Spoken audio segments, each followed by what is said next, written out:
फिर आज का हमारा टॉपिक देखिए, हम लोग एंडोप्लाज्मिक रेटिकुलम समझ गए और गोल्गी बॉडी समझ गए। एंडोप्लाज्मिक रेटिकुलम का क्वेश्चन आपको लगा देंगे बाद में। अब दूसरा टॉपिक है हमारा लाइसोसोम्स। लाइसोसोम्स का काम क्या है? ये जो गोल्गी बॉडी, जो गोल्गी कॉम्प्लेक्स जो है, गोल्गी अपरेटस जो है, ये जो प्रोसेस करती है ना पैकेज करने का, उससे ये बन जाता है। पैकेजिंग के समय ये बन जाता है। तो जो आइसोलेटेड लाइसोसोमल वेसिकल्स होता है, ये बहुत ही ज्यादा रिच होता है एंजाइम्स के मामले में। Lipase, protease, carbohydrates optimally active होता है, इसलिए एसिडिक पीएच का होता है। इसमें एंजाइम्स भरा पड़ा होता है। ये एंजाइम्स क्या करता है? जितने भी कार्बोहाइड्रेट्स, प्रोटीन्स, लिपिड्स और न्यूक्लिक एसिड्स है, उसको डाइजेस्ट करता है। ठीक है ना? तो इसलिए इसको सुसाइड बैग्स भी बोलते हैं। जब ज्यादा एंजाइम्स, मतलब ज्यादा अगर एसिडिक पीएच हो जाता है, इस सबको खा जाता है अकेले। ठीक है, इसलिए सुसाइड बैग्स भी बोलते हैं। मतलब सेल को बर्स्ट होने से बचाने से खुद ही मर जाएगा, लेकिन सेल को बचाएगा नहीं।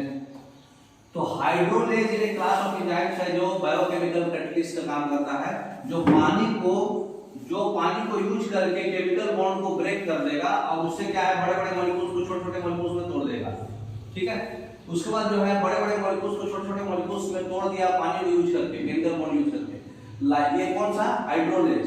लाइपेज एंजाइम क्या करेगा? वो फैट को अब्सॉर्ब कर लेगा इंटेस्टाइन में।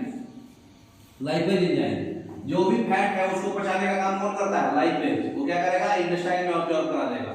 प्रोटियोलाइटिक एंजाइम, जिसको प्रोटीएज बोलते हैं, ये ऐसा एंजाइम है जो प्रोटीन को तोड़ता है। तो फैट को कौन तोड़ेगा? लाइपेज। ठीक है, बड़े बड़े मॉलिक्यूल्स को छोटे मॉलिक्यूल्स में कौन तोड़ेगा? हाइड्रोलेज। प्रोटियोलाइटिक एंजाइम जैसा प्रोटीएज क्या करेगा? प्रोटीन को तोड़ेगा। कार्बोहाइड्रेट क्या करेगा? कार्बोहाइड्रेट को तोड़ेगा। बड़े बड़े कार्बोहाइड्रेट के शुगर को सिंपल शुगर में बना देगा। तो सब नाम से ही आप बता सकते हो, है ना?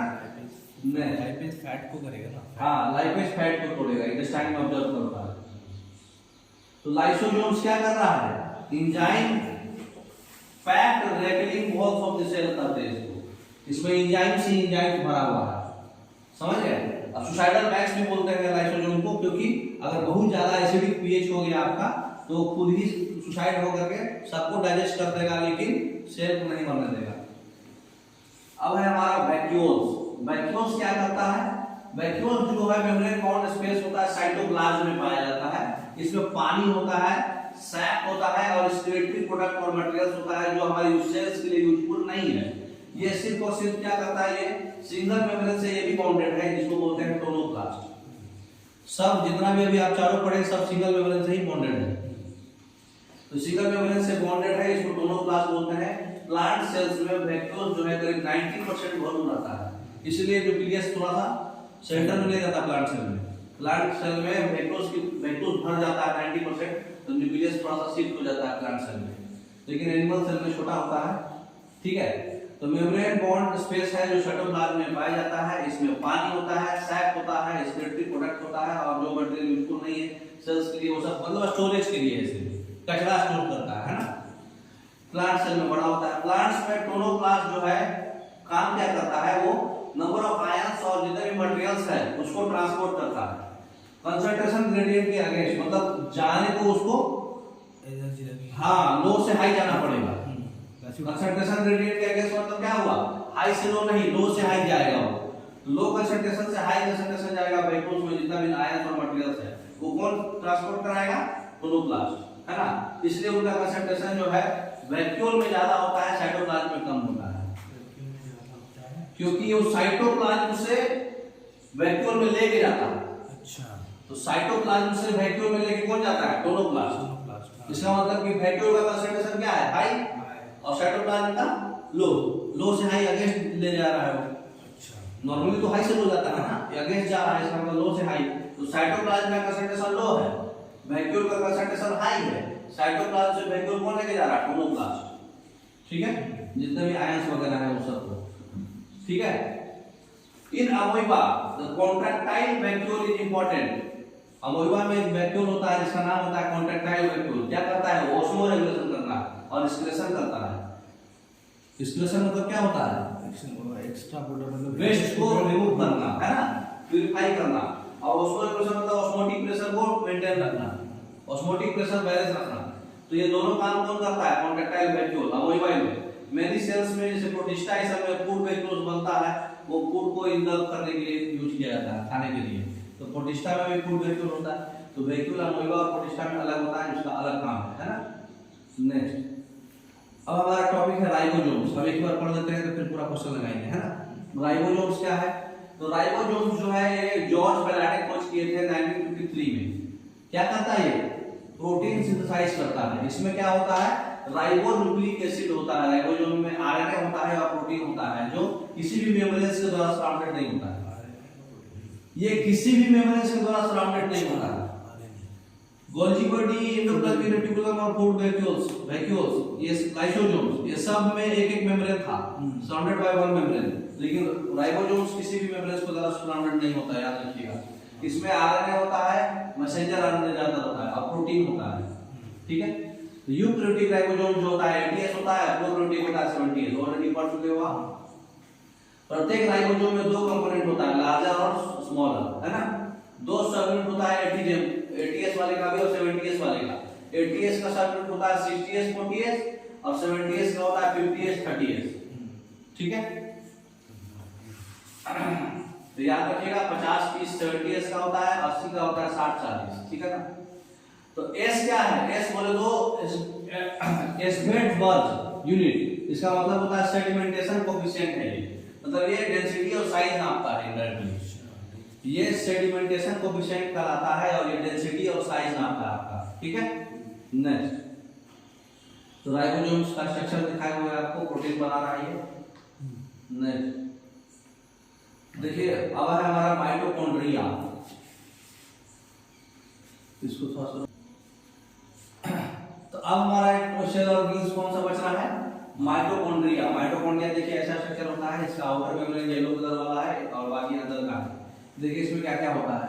नेक्स्ट, तो इसका देखिए लेयर बाय लेयर है, आउटर मेम्ब्रेन, इनर मेम्ब्रेन, उसके अंदर मैट्रिक्स, फिर ये आपका स्पेस है लाल वाला, और ये क्रिस्टी है। ऐसे जो इस तरह का स्ट्रक्चर है, ये क्रिस्टी है, और दो मेम्ब्रेन के बीच का स्पेस पीला और लाल, ये जो है इंटर मेम्ब्रेन स्पेस है, ठीक है। इसको power house of the cell बोलते हैं। देखिए क्यों बोलते हैं, ये फिगर में ज्यादा समझ में आएगा आपको। ये है आउटर मेम्ब्रेन, ये दोनों स्पेस के बीच वाला क्रिस्टी है, ये बीच वाला जो स्पेस है आलू जैसा मैट्रिक्स है, ये इनर मेम्ब्रेन है, इसका जो ब्राउन वाला है। ये माइटोकॉन्ड्रिया के पास अपना जेनेटिक मटेरियल होता है, राइबोसोम भी होता है, और मेम्ब्रेन के बीच का स्पेस हो गया ये वाला।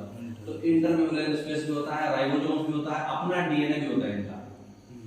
तो इसके पास अपना सेमी ऑटोनोमस ट्यूब्यूल्स भी बोलते हैं, और इसको ऑन जेनेटिक मटेरियल भी बोलते हैं। तो ये लंग फाइब्रोब्लास्ट सेल्स दिखाए हुए हैं लंग्स का, उसमें माइटोकॉन्ड्रिया जो है लाल लाल है, ये सब जो लाल लाल है सब माइटोकॉन्ड्रिया है, ठीक है। तो ये सेमी ऑटोनोमस ऑर्गेनेल होगा, क्यों? क्योंकि अपना डीएनए है इसके पास। जिसके पास भी माइटोकॉन्ड्रिया और प्लास्टिड दो ऑर्गेनेल्स ऐसा है जो सेमी ऑटोनोमस ऑर्गेनेल होगा, क्यों? उसके पास अपना डीएनए होता है, अपना जेनेटिक मटेरियल होता है। इसमें डबल यूनिट मेम्ब्रेन होता है, माइटोकॉन्ड्रिया कवर होता है दो मेम्ब्रेन से, देखिए पिक्चर में आप। इसमें जो है सिंगल सर्कुलर डीएनए होता है, कुछ आरएनए भी होता है और राइबोसोम्स भी होता है ना। राइबोसोम्स कौन वाला है? प्रोकैरियोटिक वाला 70s। एंड द कंपोनेंट्स जो प्रोटीन बनाने के लिए जरूरत होता है सारा होता है। माइटोकॉन्ड्रिया का काम क्या है? ये सेलुलर रेस्पिरेशन यही होता है, क्योंकि इसके पास एंजाइम्स होता है सेलुलर रेस्पिरेशन कराने के लिए। तो जो एंजाइम सेलुलर रेस्पिरेशन कराता है वो एंजाइम माइटोकॉन्ड्रिया के पास होता है, इसलिए सेलुलर रेस्पिरेशन यही होता है। इसलिए इसको energy currency of the cell बोलते हैं, क्योंकि एनर्जी यहीं पे आपका बन रहा है। तो माइटोकॉन्ड्रिया जो है यहाँ पर है, माइटोकॉन्ड्रिया के पास ये देखिए डीएनए है ना, ऐसा स्ट्रक्चर होता है माइटोकॉन्ड्रिया सेल न्यूक्लियस के पास में, ठीक है। तो माइटोकॉन्ड्रिया सेमी ऑटोनोमस होता है, क्यों? क्योंकि पास क्या है? DNA RNA ribosome. हाँ, सी ऑप्शन तीनों है इनके पास।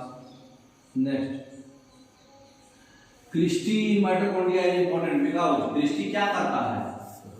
फ्लूइड है ना सर, है फ्लूइड इन इट, ऐसे ही है ना। क्रिस्टी सरफेस एरिया बढ़ा देता है ना, सरफेस एरिया को बढ़ा देता है। Increase the surface area. हाँ, similarity between mitochondria and chloroplast, दोनों क्या है? अपना जेनेटिक मटेरियल होता है, ठीक। और डबल मेम्ब्रेन बॉन्ड है दोनों, ए बी दोनों होगा, डबल मेम्ब्रेन है दोनों में। इनर मेम्ब्रेन जो होता है माइटोकॉन्ड्रिया का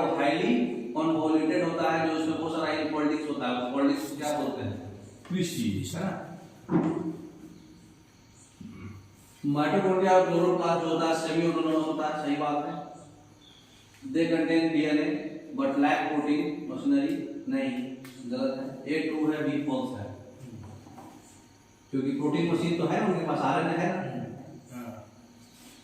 ए ट्रू हो गया, बी फॉल्स हो गया। अब क्लोरोप्लास्ट क्या है देखिए, क्लोरोप्लास्ट जो है kitchen house of the cell बोलते हैं, माइटोकॉन्ड्रिया क्या बोलते हैं, power house of the cell, power house of the, क्योंकि एनर्जी वहीं पे होता है, रेस्पिरेशन वहीं पे होता है। क्लोरोप्लास्ट में देखिए कैसा होता है, ये है स्ट्रोमा, ये जो पैकेट लाइक स्ट्रक्चर है इसको बोलते हैं थैलेकोइड्स, और ये दोनों को जो कनेक्ट कर रहा है स्ट्रोमा लेमिना है, ठीक है। और ये है ग्रेनम, और ये है इनर मेम्ब्रेन जो वायर जा रहा है इस पतला वाला, और ये है आउटर मेम्ब्रेन, ठीक है।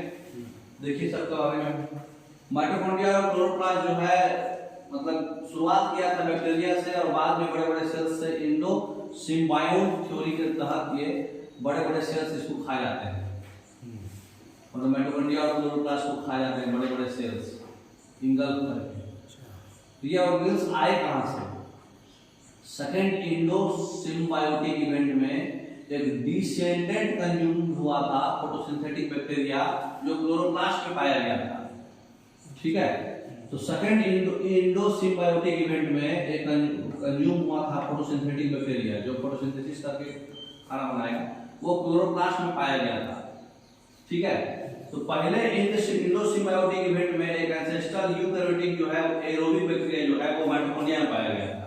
तो माइटोकॉन्ड्रिया में सबसे पहला जो यूकैरियोटिक एंसेस्टर जो है एरोबिक बैक्टीरिया पाया गया था, और क्लोरोप्लास्ट में फोटोसिंथेटिक बैक्टीरिया पाया गया था, दूसरा वाला, पहला वाला माइटोकॉन्ड्रिया में पाया गया था, दूसरा वाला क्लोरोप्लास्ट में पाया गया था।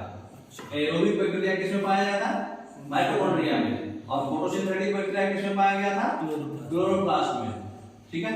तो इसलिए इसको हम लोग बोलते हैं मॉडर्न फोटोसिंथेटिक यूकैरियोटिक, किसको बोलते हैं, क्लोरोप्लास्ट को। और माइटोकॉन्ड्रिया क्या बोलते हैं, मॉडर्न हेटेरोट्रोपिक यूकैरियोटिक, क्योंकि एरोबिक बैक्टीरिया है। साइटोस्केलेटन, साइटोस्केलेटन देखिए क्या होता है। अब हम कुछ क्वेश्चंस लगा देते हैं, हम लोग इंडो मेम्ब्रेन सिस्टम कंप्लीट कर लिए है ना, mitochondria plastic kitchen chloroplast complete कर लिए। अब बताइए इंडो मेम्ब्रेन सिस्टम में यूकैरियोटिक सेल में कौन सा इसमें इंडो मेम्ब्रेन सिस्टम का पार्ट है। इंडो मेम्ब्रेन सिस्टम अभी हम लोग कौन कौन पढ़े, endoplasmic reticulum, Golgi complex, lysosome और वेक्यूल्स, ये चारों में कौन है, गोल्गी कॉम्प्लेक्स है, ये सब नहीं है, तो डी ऑप्शन सही होगा, है ना। इंडो मेम्ब्रेन मतलब एक ही मेम्ब्रेन होगा इसको। फिर इसमें से कौन सा जो है इंडो मेम्ब्रेन सिस्टम का पार्ट नहीं है, नॉट कंसीडर्ड, ये गोल्गी कॉम्प्लेक्स, वेक्यूल्स, लाइसोसोम्स और एंडोप्लाज्मिक रेटिकुलम एक होता है, तो पेरोक्सिसोम नहीं होगा, है ना। Endoplasmic reticulum extends from the nuclear membrane to plasma membrane, nuclear membrane से प्लाज्मा मेम्ब्रेन तक एंडोप्लाज्मिक रहता है। एंडोप्लाज्मिक रेटिकुलम के साथ साथ वैक्यूल्स और सेंट्रोसोम्स भी एंडोप्लाज्मिक मेम्ब्रेन सिस्टम का पार्ट है, नहीं, सेंट्रोसोम्स कहां से आ जाएगा, सेंट्रोसोम्स तो न्यूक्लियस का पार्ट है, तो ये तो गलत हो गया, ठीक है। तो स्टेटमेंट 1 खाली ट्रू होगा, स्टेटमेंट 1 ट्रू होगा, स्टेटमेंट 2 फॉल्स होगा, है ना, नहीं। तो आपका एंडोप्लाज्मिक रेटिकुलम से क्वेश्चन लग गया, गोल्गी बॉडी से भी लग गया, लाइसोसोम से भी लग गया, है ना। अब आपका जो बाकी जो क्वेश्चन है हम लोग कल पढ़ेंगे, ठीक है, तो फिर आप बर्दाश्त नहीं कर पाओगे। Okay, thank you.